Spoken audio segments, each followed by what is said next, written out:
Hey everyone, Sparks back with another Goddess of Victory Nikke video. I've been doing a lot of testing with Lewdmilla for the last couple days, and she is the GOAT. I'll tell you off right away, just in case anyone was still wondering, yes, she's an S tier DPS, yes, you should pull for her, yes, you should probably max limit break her if you have a lot of resources, and cores don't really matter so much, but if you're going for core 7, you know who you are, and you probably already decided. She can actually do more damage than Modernia and Red Hood in some fights. It's crazy. So when our Chatterbox solo raid finally shows up, she's going to wreck him, but she's good at a bunch of other stuff too. I predicted in my skill analysis video a couple days ago that she would go a full fight without ever reloading in an infinite ammo build, and I was so right on the money. But I could definitely see this being a build where she just never reloads. But yeah, let's get into the review. Okay, so Lewdmilla is a water-type burst 3 attacker with a machine gun. Her skill 1 triggers after landing 60 normal attacks and increases damage taken to the target for 3 seconds and deals 158% of final attack as additional damage. It also reloads up to 20 rounds of ammo. This skill is Lewdmilla. Her other two skills are good, but this is what makes her the GOAT. I'll talk about her equipment build in a minute, but this skill is what makes it possible to go an entire fight without reloading, and it's also where the bulk of her damage is going to come from. I currently have it at level 9, and I recommend getting it to 10, and I know how hard it is to get skill materials, but trust me, it's worth it. You probably just built Red Hood all the way to 10, and this is your next mission. Skill 2 activates when hitting a core 60 times and deals 110% of final attack as damage to the target, plus increases her crit rate by 15%. This is not nearly as impactful as her skill 1, but it's still great. It'll only be effective against enemies with cores, but when it hits, you're going to rack up a lot of extra damage with the final attack modifier. So I guess this is a good time to talk about cores. Some bosses like Chatterbox and Modernia have cores that are actually parts, and as long as you see that health gauge for them, you're not actually getting a core hit. Like you would on, say, Blacksmith or other random little enemies with the red cores, like the ones you see in the shooting range. Also, just as a note, this can inflate the damage results that you get from Ludmilla in the shooting range test, but I mean, she's still super strong, so don't feel like, oh, she's actually not that good, just because she's getting a lot of damage in the shooting range because of the cores. But anyway, this will limit her damage somewhat on enemies that you're not fighting with cores, and unless you get those core hits, you won't see the crazy damage that's higher than the other S tier DPS units like Modernia. So in a raid scenario, you might want to put Lewdmilla with the schoolgirls to lean into the core damage, and generally you want to use volume as your burst 1 with that, which does help with a semi-crit build for her skill 2. But this might not even apply to our next solo raid, Chatterbox, since, as I said, his core is a part. Now, if you blow up the part, then you can get a true core hit. But if you do that, it will send him into a berserk mode, and he can wipe your whole team.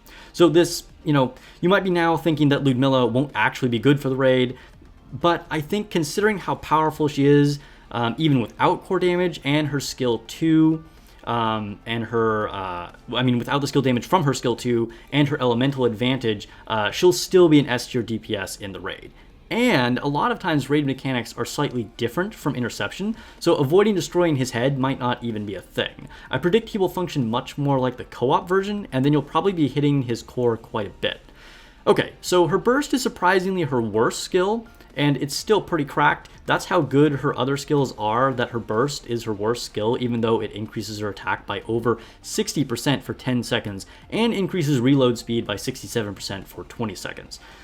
This will deal a lot of damage, and the thing is, her reload speed isn't really relevant in a proper build. So for skill priority, I would say you honestly just want to get everything to 10, but skill 1 is definitely the most important, skill 2 is the second most, and her burst is third. Some may say her burst is second most important, but if you're using her in an optimal situation against cores, skill 2 will be slightly more valuable, but really we're splitting hairs at this point. You're probably, gonna have more mats left over for her burst anyway, since you're putting so many resources into her skill 2 anyway. I'm trying to get to 3,000 subs by the end of the year, so it would really help your boy out if you hit that sub button. I'm a Nikke official content creator, and I make videos and stream every week, and even though I'm an official CC, sometimes my thumbnails are too spicy for the mods to post on the Discord, and YouTube won't push ads because of Nikke's cake physics, so subs make a huge difference for me. Thank you. Anyway, Oh, by the way, her OG version is basically trash compared to the Hot Springs Mama, in case you were wondering. So now let's talk about the squads. There's two different directions you can take her. Either infinite ammo or instant reload. Both can be highly effective, but my preferred build is the one I talked about with infinite ammo. For this one, you want to use Leader, Blanc, Lewdmilla, Noir, and Modernia. Technically, you can use whoever you want in that 5th slot. So also, you want to equip her with the Bastion Cube. As I said in the initial skill analysis video, the combination of her skill 1 and Bastion Cube with some max ammo overload lines will make it so she literally never has to reload during the fight. Noir and Leader assist with this as well. If you don't have all the units for that, you can also use Diesel.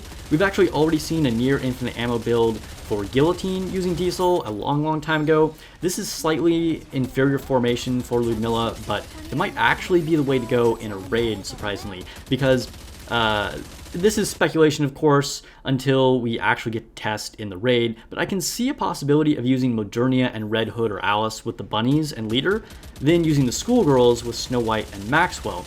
A traditional quick reload team with like Privity, Dorothy, Summer Anise, and all that, and then this would leave a more creative team with something like Diesel, Lewdmilla, Guillotine, and maybe Summer Mary, or Tove, or even Micah because she will increase max ammo.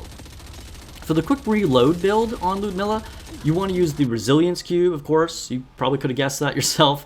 And you don't really need any other reload buffers on your squad, since she gives herself a huge reload buff when she bursts. But make sure you reload as soon as her burst hits, because that's when she's going to get that huge reload buff to like almost instantly reload, and then she'll have max ammo through her whole burst and until you can do it again.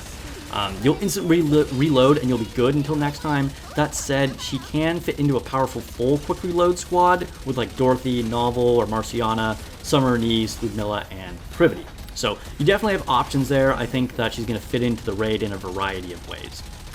Okay, as of now, my favorite squad for her, without considering any other factors, is Leader, Bunnies, Modernia, and of course, give her the Bastion Cube. You can fire and forget on full auto, and it'll just work itself out. So for overload lines, as I mentioned, max ammo is king. I would shoot for 3 lines of this if possible. If we're focusing on raid, and especially considering how limited your options are for water attackers, I think elemental damage is actually second most important, and third is attack. If you could just get 4 sets of this with lines of these on all of your equipment, it would be a god build. But realistically, you're probably not going to be able to do that for everything. So hit rate is decent too.